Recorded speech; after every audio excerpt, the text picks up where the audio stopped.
to a very interesting experiment that I hope will become a regular feature for all of us. I'm so happy you all stayed.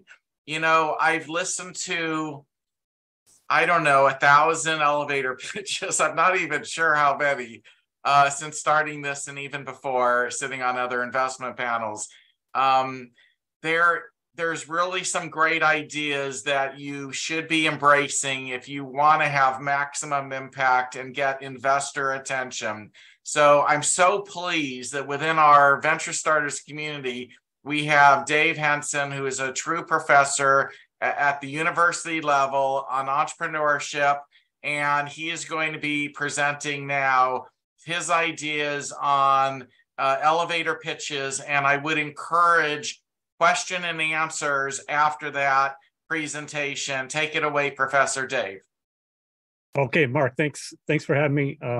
Yes, this is an experiment, so feedback is encouraged at the end of this, and be prepared for anything to go wrong. So one, you may be asking, how am I got this, Udemy thing up there? If you're wondering, I'm using OBS, Open Broadcast Software, virtual camera, and I'm using slides. So I'm cheating, yes, because you should be able to give them an elevator pitch without slides. But anyway, let me see. There we go. I'm Professor Dave. I've been teaching entrepreneurship for almost 20 years. I've been researching, teaching, helping entrepreneurs. Pitches were just kind of part of what I did.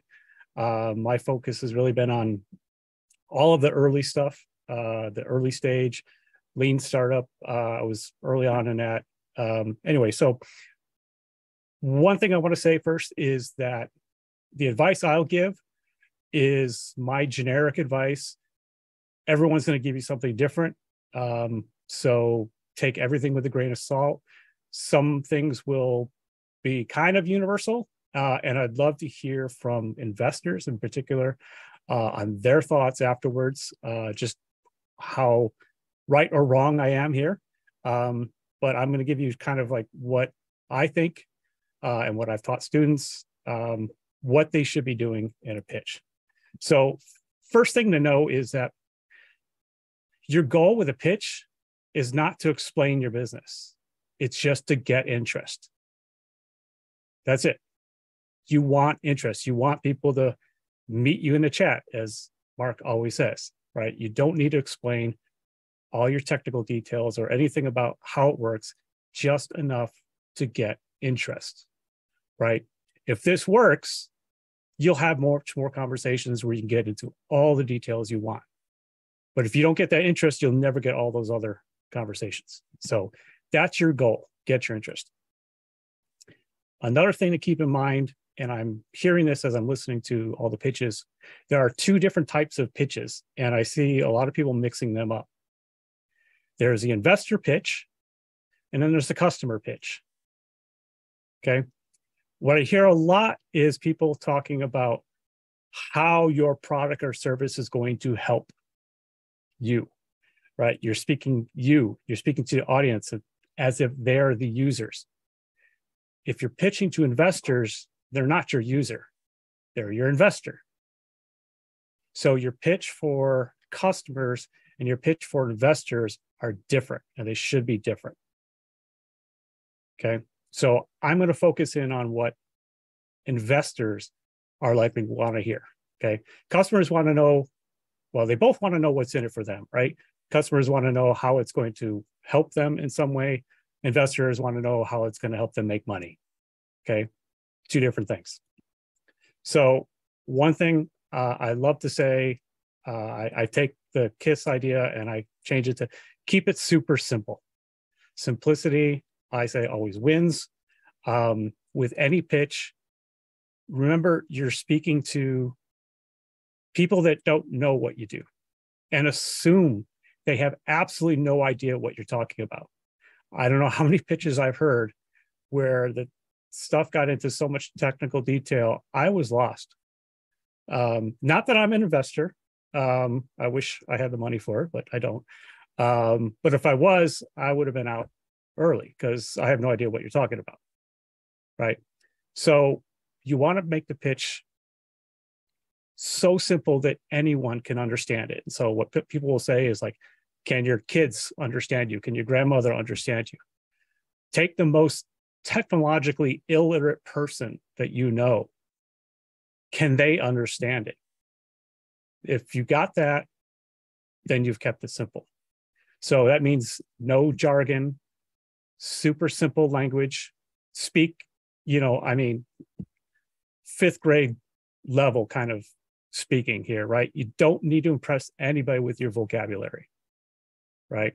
What you need to impress them with is your business acumen, but that's different. Okay. Be right to the point.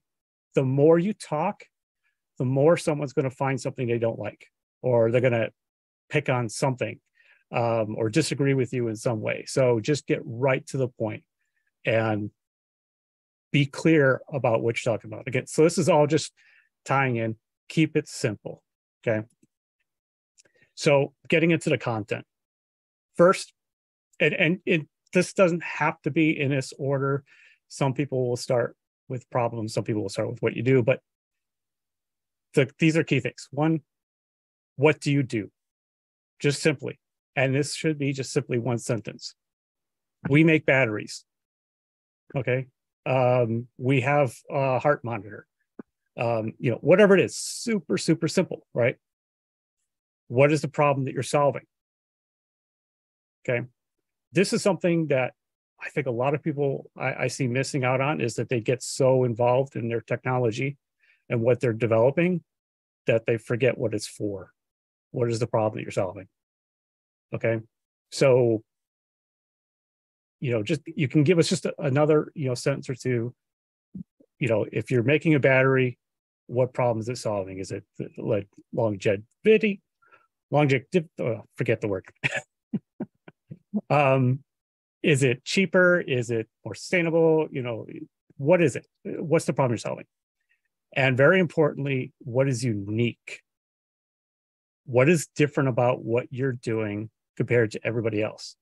And what some people will say is, what you should be doing here is saying something, telling people something they don't know.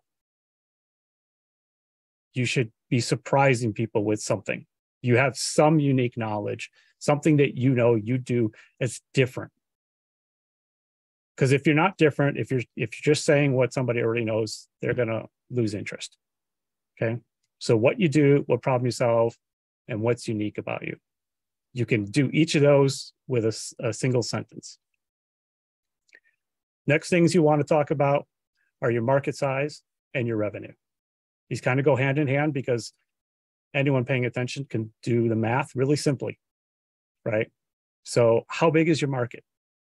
You should know something about your customers to be able to get an idea of how big it is. If there's no clear industry numbers, use a proxy. Find something that all of your customers would have in common, and find some numbers, some industry numbers for that. But just some kind of idea, if you're selling diapers for dogs, how many dog owners are there? Or maybe you need to simplify it because the problem you're solving is that people who live in cities have a problem, picking up after their dogs. And so diapers for dogs, it'll help. So how many people in cities own dogs, right? Something like that. And then revenue. You need to be making some money.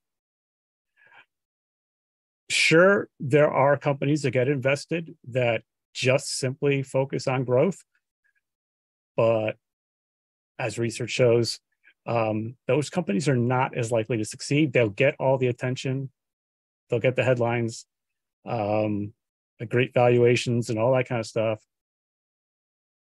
But the companies that in the long run succeed are built on profit, and a profit requires revenue. So what are you selling it? How much are you selling it for? Right. So you combine these two, right? Market size, revenue. Somebody can do quick numbers. 100,000 market, and $10 a pop. Okay. That's $1 million. Boom. Right. Easy, simple. Next, the last three things: traction. Where are you at in the process? Is this just an idea? Have you developed something? Do you have a patent? Have you made sales? And where are you going? What's the timeline? Where are you going to be in 6 months, 12 months, 1 year? Some idea of where you're at. And having traction, having sales makes a huge difference. And then team, you've heard this already today, the importance of team.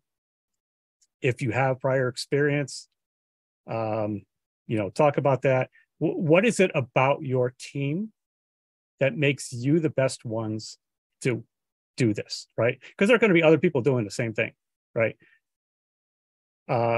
There's nobody, very few ideas that come across are something nobody else is doing. So what makes it unique for you? What is it that you bring? Okay. And then finally, the ask. And as Mark will say, it's not just about the numbers, how much money you need, but going back to team. If you're missing somebody on your team, this is part of your ask. So you can get through all of this easily in under 2 minutes. So if you think about sort of like a design perspective, right? A design thinking is, tear away everything until you have just what you need. So write out your pitch and then see how much you can cut away till you get the basic points. You should easily be, yes, practice, but don't memorize. Don't memorize your pitch. Know what you want to say and say it and do it conversationally, right? It doesn't have to be perfectly worded. But I've seen this with students a lot. It was like they'll memorize their pitch and then they stumble, right? Because if they don't get that next word just right, it's lost. But if you've practiced it, you know what you're going to say, and it comes out conversationally. It doesn't sound like you're reading from a script.